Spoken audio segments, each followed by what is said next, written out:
আসসালামু আলাইকুম। অনুসন্ধানী বাংলা টিভির পক্ষ থেকে সবাইকে স্বাগতম। আপনাদের সাথে আছি আমি মোহাম্মদ শুভ।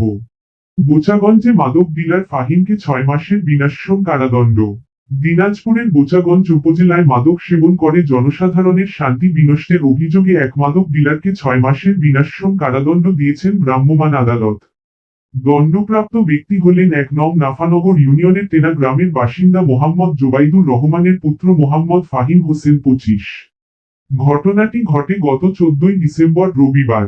এর আগে গত ১৩ই ডিসেম্বর শনিবার দিবাগত রাতে নাফানগর ইউনিয়নের শিমুলতলী এলাকায় এক ব্যক্তি প্রকাশ্যে মাদক সেবন করে জনসাধারণের শান্তি বিনষ্ট করছে এমন গোপন সংবাদের ভিত্তিতে অভিযান পরিচালনা করা হয়।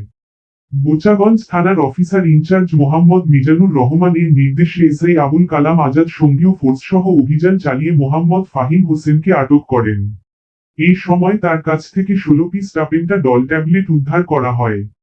পরদিন সকালে আটককৃত আসামিকে উপজেলা নির্বাহী অফিসার মোহাম্মদ মারুফ হাসানের নিকট হাজির করা হলে তিনি ভ্রাম্যমাণ আদালত পরিচালনা করেন।